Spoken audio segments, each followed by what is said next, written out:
All right, welcome back. So in this session, we're going to talk about quality measurement. And you are going to hear from two superb experts.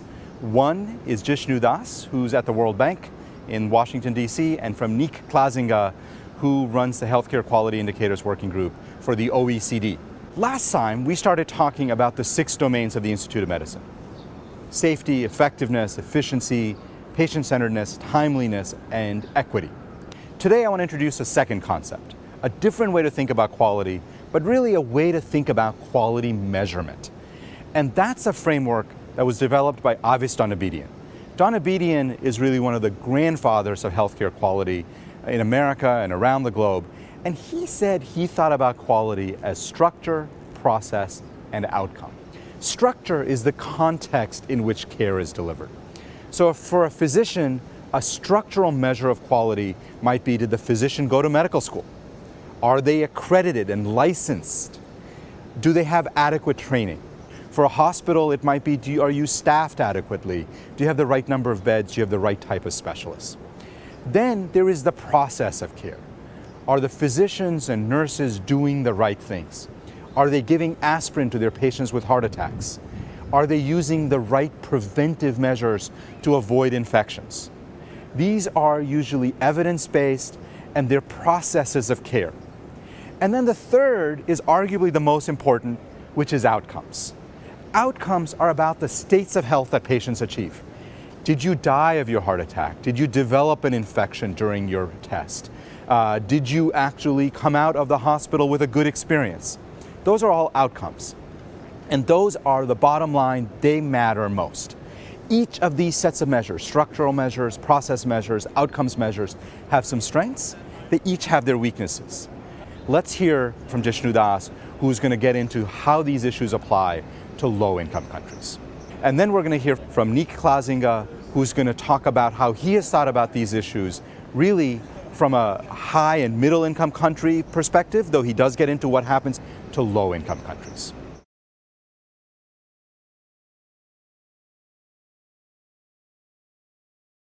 So welcome back.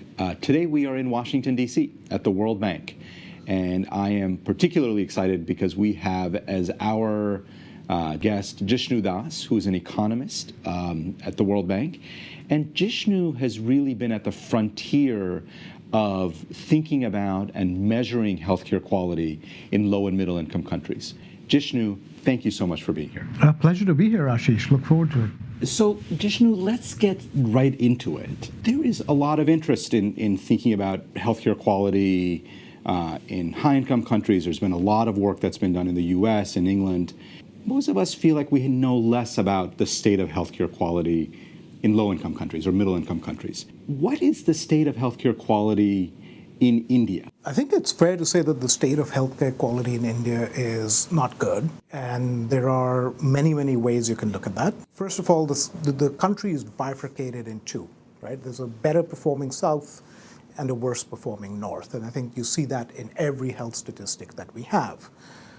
The second part of it, which I think is less known, is that bifurcation carries over to healthcare quality.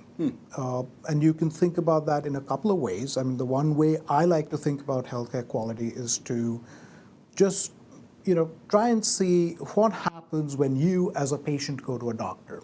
And then say, how as researchers can we mimic that experience? Yep. How can I tell you a little bit about the average person who goes to the doctor and what happens to them? I think the simplest way to think about it is to say, pick a condition that's really, really salient.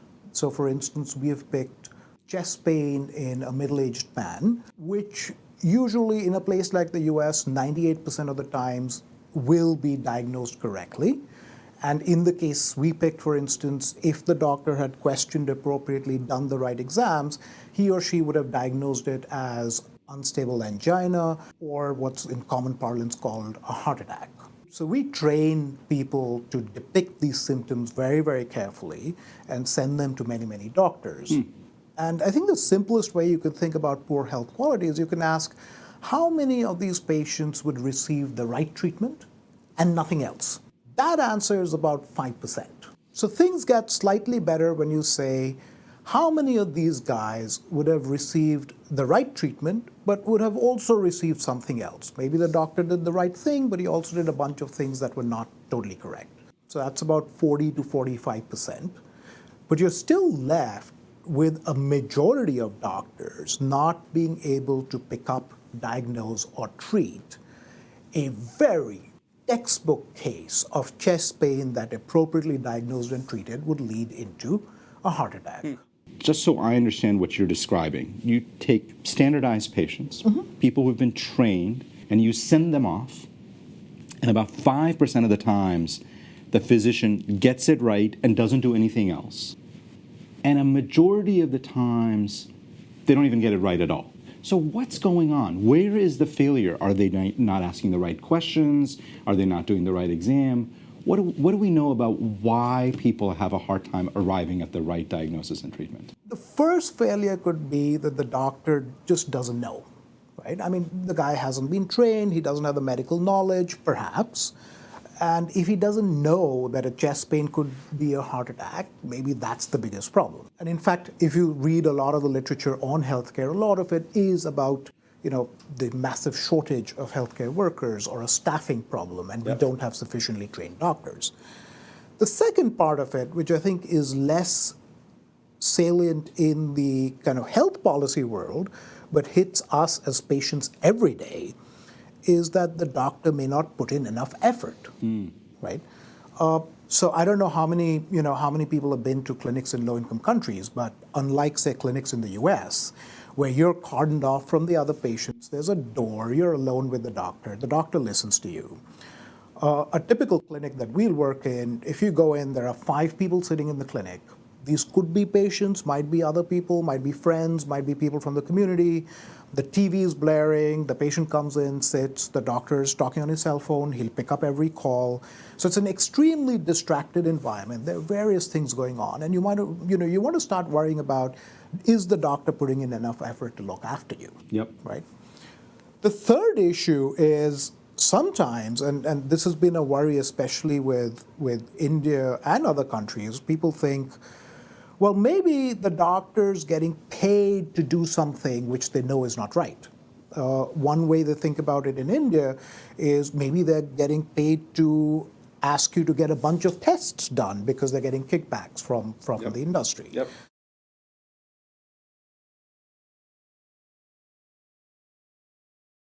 I spend a lot of time, Ashish, on trying to parse out these different determinants and say how much of it is knowledge, how much of it is effort, how much of it is what we call strategic behavior, right? And the first two turn out to be really, really important. So let me break that up in 2 pieces. So for instance, if you look at knowledge, right, the first work we did that was in Delhi. And in our sample of about 210 doctors, a doctor had to be above average in his or her knowledge, so that says he has to be better than 50% of the other doctors, to have an even chance of not harming the patient. And what do I mean by harm the patient? So what we do is, this time, instead of sending in fake patients, we go to the doctor and we say, doctor, I'm going to virtually test you, right? And here comes this guy with chest pain, and why don't you ask whatever questions you'd ask with a regular patient? Why don't you do whatever exams you would normally do? And we'll tell you what the answers are, right? When you ask.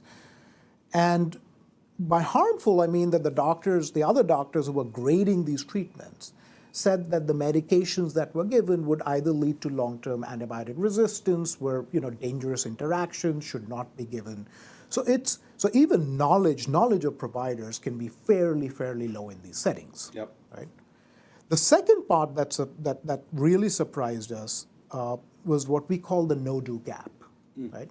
So we've asked you about this patient, and then a month later, we send you the same patient. Except this time, you don't know that you're being tested. You think he's a real patient. Right? What do we find? We find a month back, you told us you would do A, B, C, D, E, and F with this patient. But when we actually send this patient to you, you end up doing only A, B, and C. That number is actually worse. It's A and B. Right? So doing about a third or even? About a third. So among the doctors who are highly qualified, so that's what we call the MBBS in India, which is the Bachelor of Medicine and Bachelor of Surgery, this no-do gap is about 70%. Wow. Right? There's another way to think about it. Think about the public and the private sector. Yep. Right? The public sector has mostly trained doctors, right? These are these MBBS guys.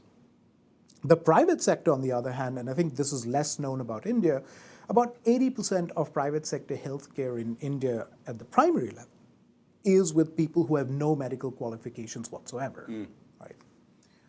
When you do vignettes, it's very, very clear that the public sector doctors are way more knowledgeable than the private sector unqualified guys. Now here's the funny thing. When we send in these standardized patients, the unqualified, untrained guys end up doing better on some measures than the fully trained MBBS doctors in the public sector, and no worse on a bunch of other measures. So that makes no sense. How could they end up doing better on some and not? There's a knowledge gap. So what's the difference? So if you go to any of these places, they'll tell you, oh, Dr. Sunil, he's the public sector doctor. He also has his private clinic. And if I'm sick, I always go to his private clinic. And then you ask him, why don't you go to his public clinic? And in some cases, the answer might be, it can be really crowded, it's hard to get there. But in a lot of cases, the answer is, well, in his private clinic, he looks after me a lot more carefully than he does in public clinic. So we started thinking, well, maybe what's going on is that in the public clinic, they actually put in a lot less effort than in their private clinic, right? So we sent in people who stayed with these doctors for a day, just observing what they do with patients. And the differences are staggering, right? So right off the bat, let's get it clear, private sector, public sector, the care is poor across the board. But in the private sector, in a place like Delhi, you get about 3 to 3.5 minutes with the doctor. Not because the place is crowded, but that's just because that's what they do. In the public sector, you get about 90 seconds.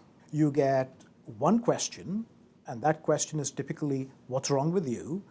And on average, you'll get no physical exams at all. Increasingly, what we find is almost 50% of the variation. So, what makes a good versus a bad doctor? Some of it is knowledge, and that we find is about 10 to 20% of the whole story. But effort is about 50% of the whole story. Right? So if you go to a doctor, one of the things that we keep stressing, even to people who ask us, what does your research say to me about when I go to the doctor, right? Keep an eye on the time, advocate for yourself. Yep. It is not okay for a doctor to be talking on his cell phone when you're there. Right. It's not okay to have the television on. It is not okay to dismiss you in less than a minute. Yep. Right? And I think that's one of the major things that we find, that those simple measures, how much time did the doctor spend with you, how many questions did he ask you, how many exams did he do, are very strong predictors of high quality care measured through gold standard methods.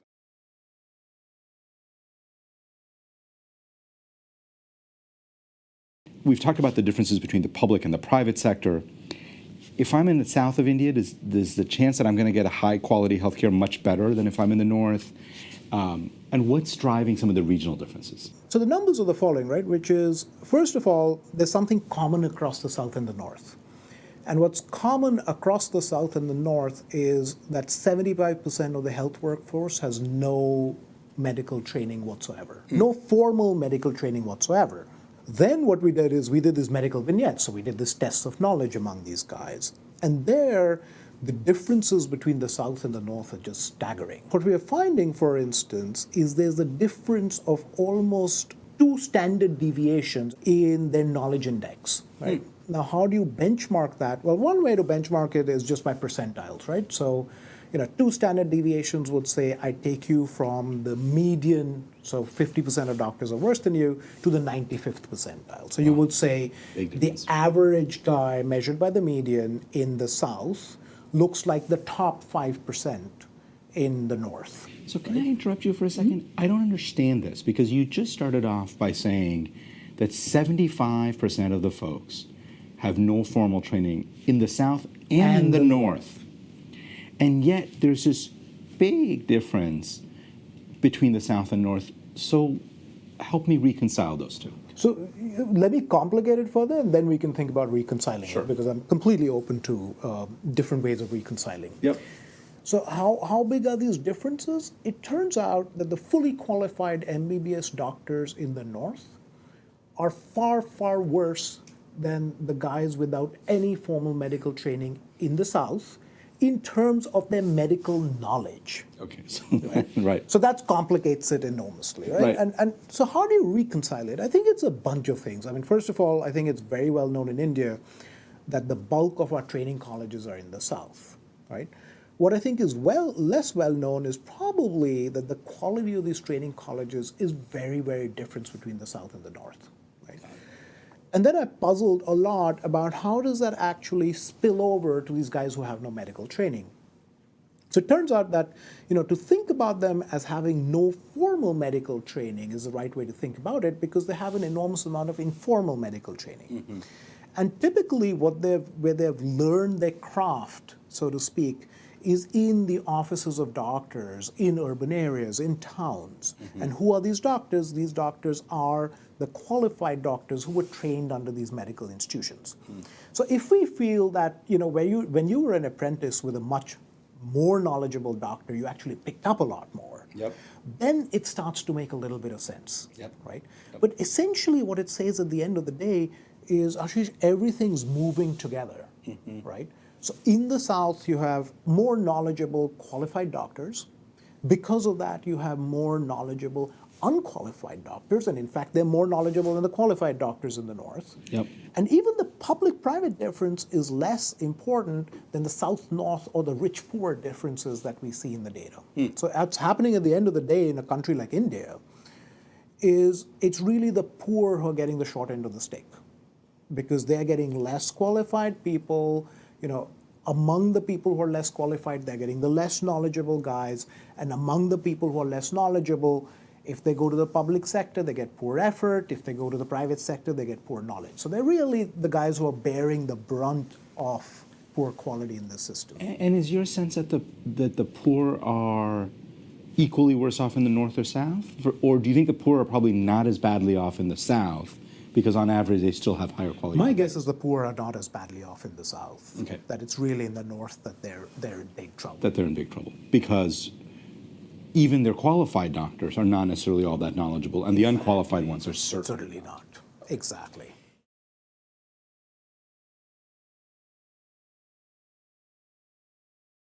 Is this primarily an India problem? I mean, to what extent do we have this kind of evidence or data outside of India?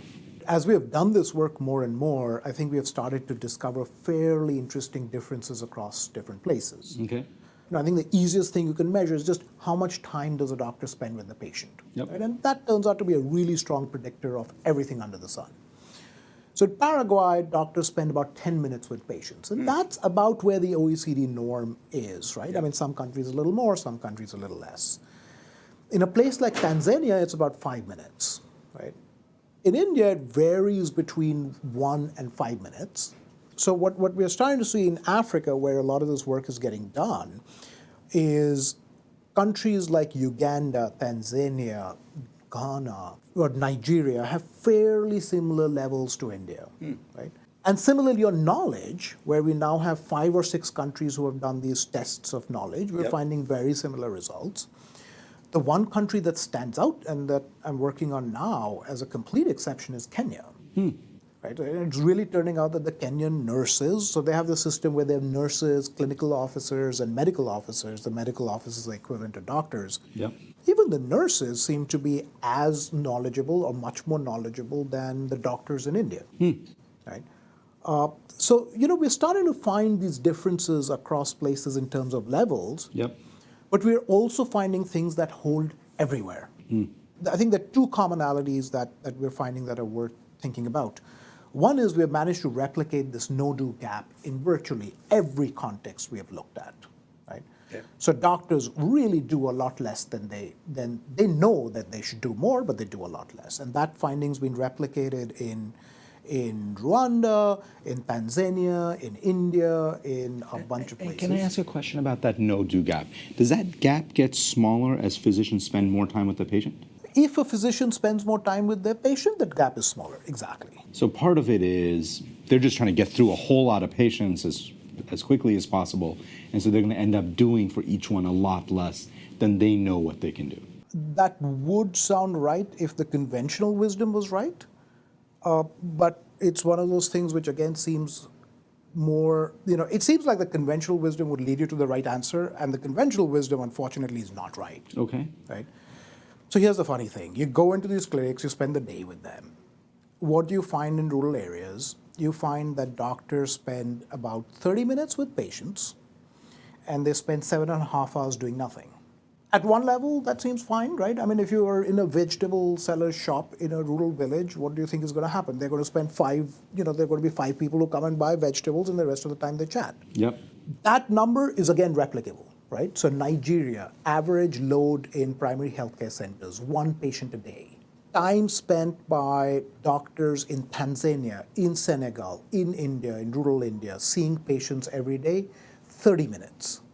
Right? 7.5 hours spent doing nothing. And this is one of the biggest wastes of human resources ever. It's a huge waste. And then the puzzle gets really deep, because it's not just, I have so many patients that the right thing for me to do is not go to the frontier of my knowledge, but we give a little bit to everyone. Yep. It's, I have nothing to do, and I'm still going to spend 2 minutes with you. So the 2 minutes sounds like it has become sort of part of the culture of how you take care of patients. I think that's one way to think about it.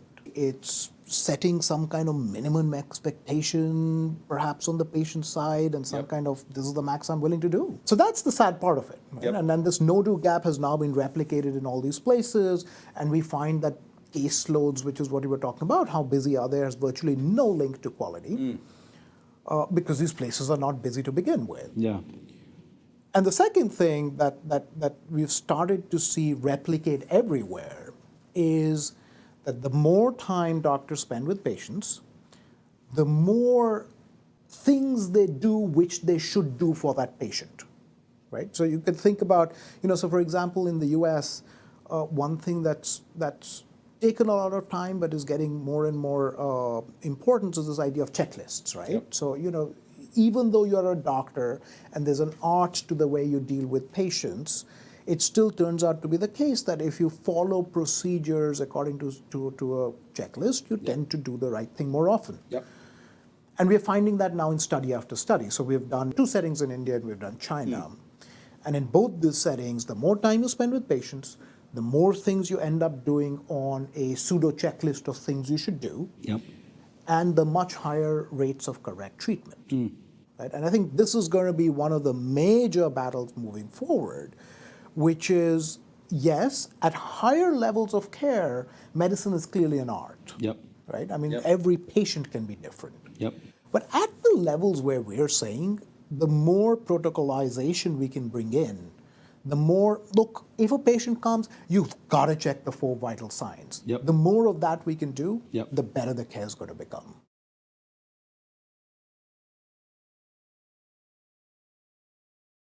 Right now, the push in so many countries has been, we need to train more doctors. It's a human resource problem.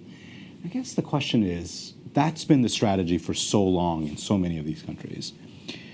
Is it possible that we can say, while that may still be something we continue to work on, that a lot of the work can get protocolized to untrained professionals or people without formal medical education? Do you think things like that begin to help close that no-do gap and also begin to help us with what has been this chronic argument of we have a human resource shortage?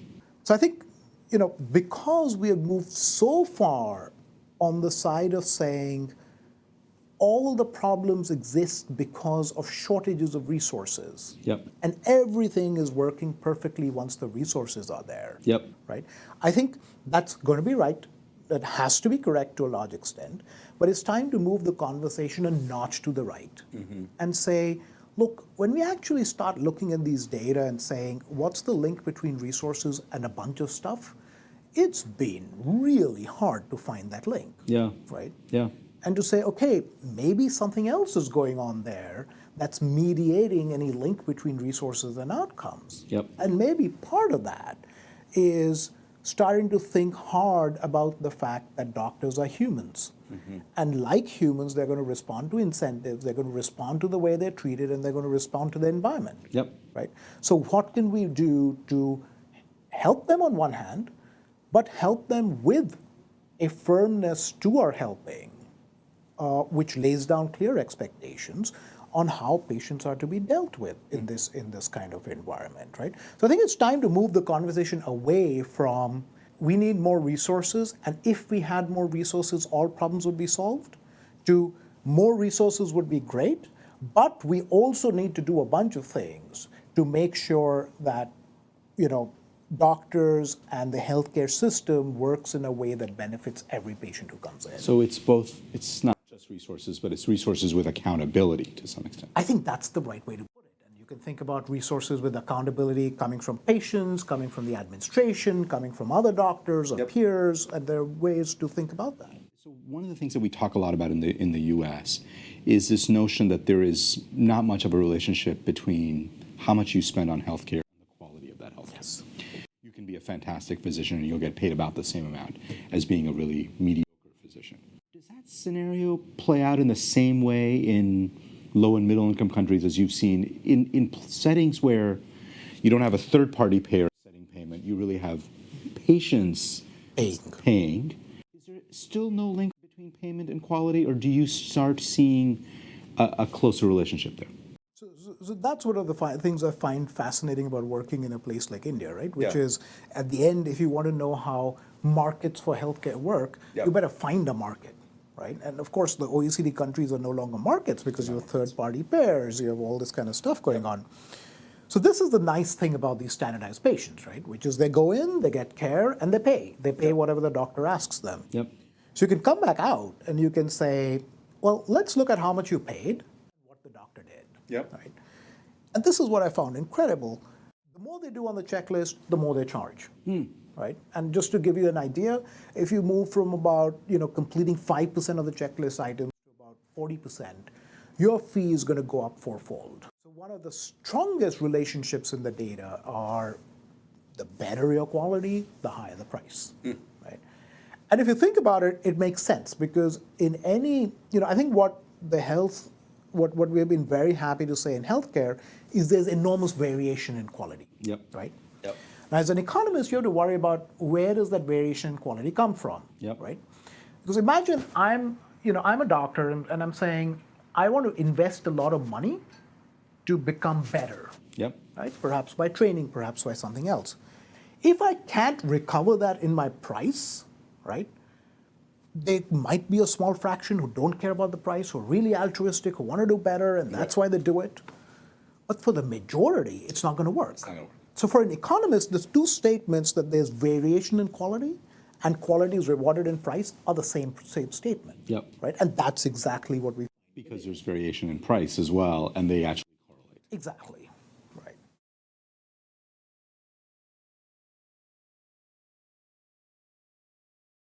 I want to spend a couple of minutes talking about issues around overuse and underuse. So one of the things that we hear a lot is this idea that we have massive overuse of healthcare services because doctors and other providers are incentivized for overuse.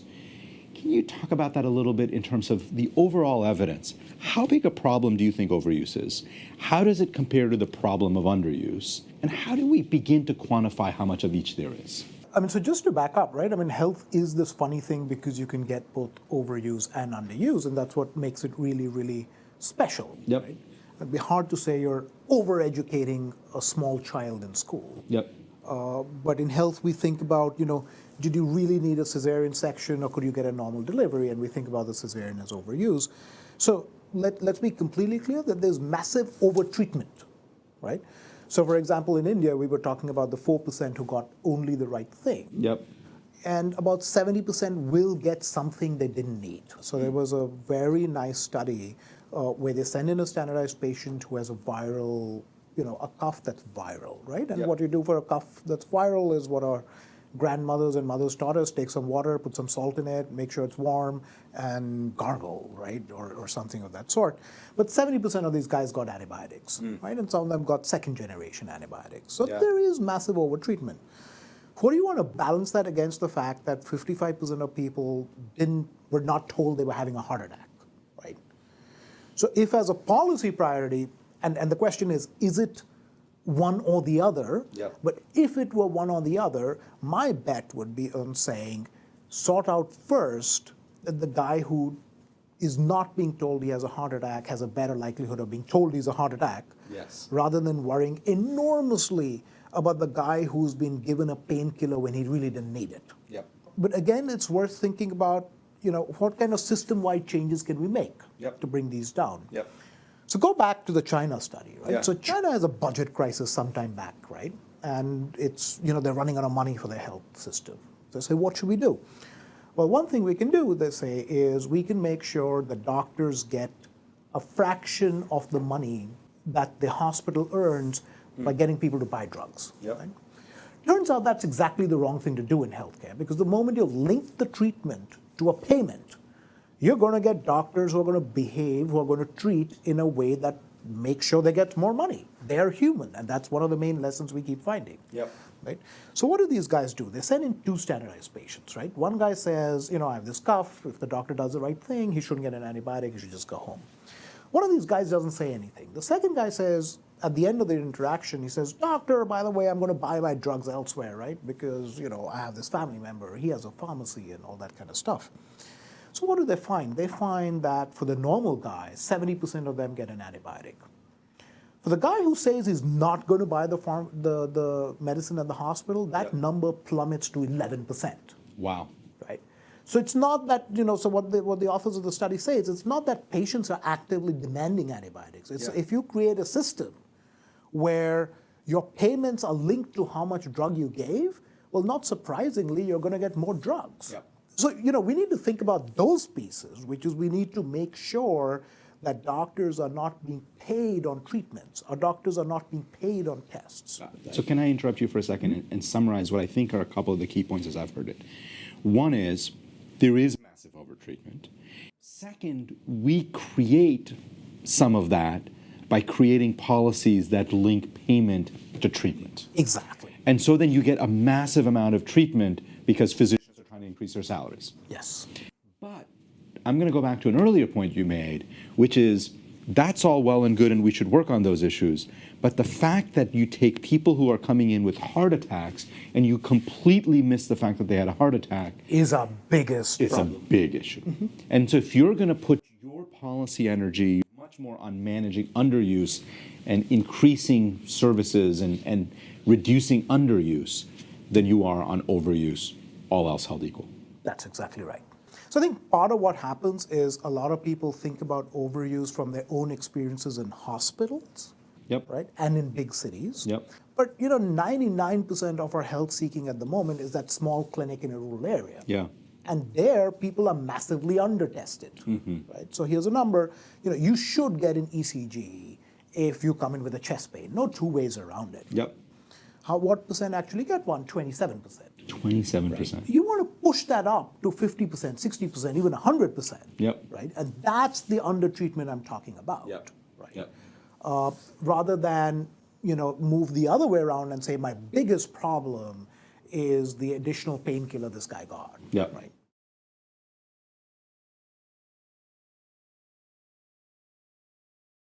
We've spent a lot of time talking about ambulatory care, but I feel like I know a lot less about issues around quality in low and middle income countries, places like India.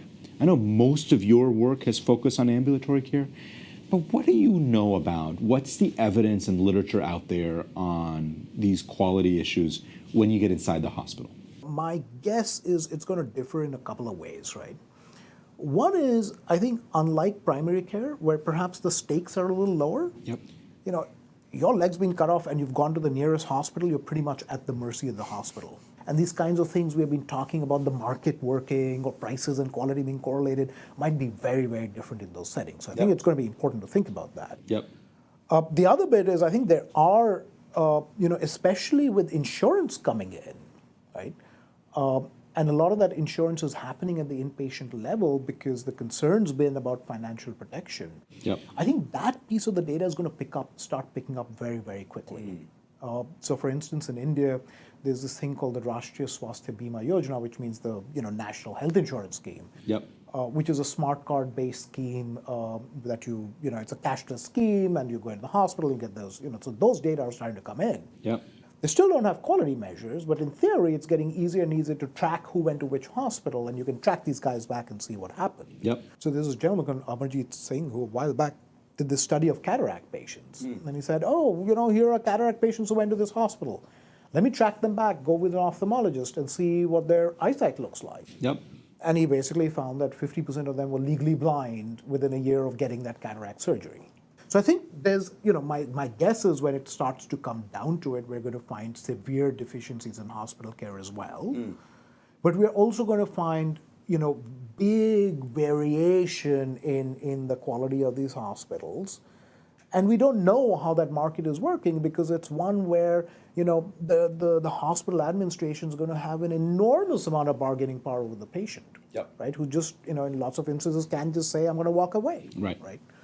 And we want to worry about that. So I think, you're absolutely right. That's something we have to focus on moving forward. And one question about that is, so in places like India, Thailand, some other countries, there's been this growth of private sector hospitals, often targeting wealthier patients. Are you aware of much evidence or data on how well these private institutions do? If you were sick and back home in Delhi, would you go to one of these private institutions? What do we know about that? Well, I'd have to go somewhere, right? Right. So our rule usually in India is to trust but do everything you can, right? And I've had various instances of friends and myself and my kids being hospitalized, and typically what I do is set up a roster of friends who are there 24/7, right?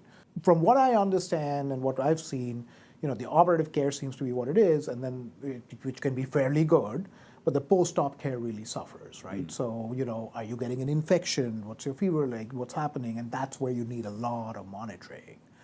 But again, what these guys are getting, and I don't want to speak too much on this because it's not my it's not something that I know sufficiently about, but from what I understand, the kind of certifications they're getting are the ISO 9001 or the, things that look like the JCI, the Joint Commission on Quality. And these are very much administrative and infrastructure-based and management-based kind of measures. Yep.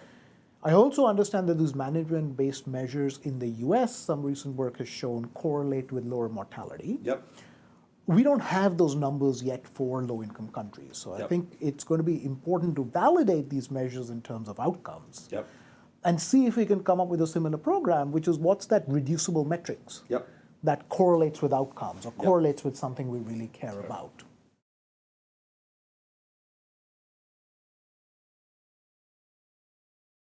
So as you know, there's this big push towards universal health coverage.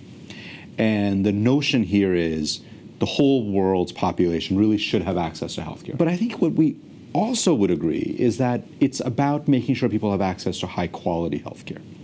So in the US and in some other high-income countries, we have quality monitoring programs, right? We have metrics that we use to sort of make sure that physicians, hospitals are delivering care at a sufficient quality. We use a lot of billing data, we use claims information, stuff that isn't as readily present in low and middle income countries. How do we begin to create a surveillance program where you can measure and monitor the quality of ambulatory care? How do we begin to do that in a more systematic way? So one kind of answer has been, can we find a set of small few things that doctors do in every interaction that predicts or is correlated or associated with better quality care? If we can, then perhaps we can monitor those for all interactions, and that works whether it's chest pain, whether it's tuberculosis, whether it's dysentery, right? Yep. And it turns out, we talked about consultation time, right? Yep. But there are three things that really matter. It's consultation time, number of questions the doctor asked about your health, and number of physical exams that he or she did, right? So those three things are what we think about as reducible metrics for quality of care, and they work for a large number of cases, right? So I think one kind of monitoring that could be done is the kind of monitoring where those pieces are picked up for a large sample of interactions on an annual basis, right?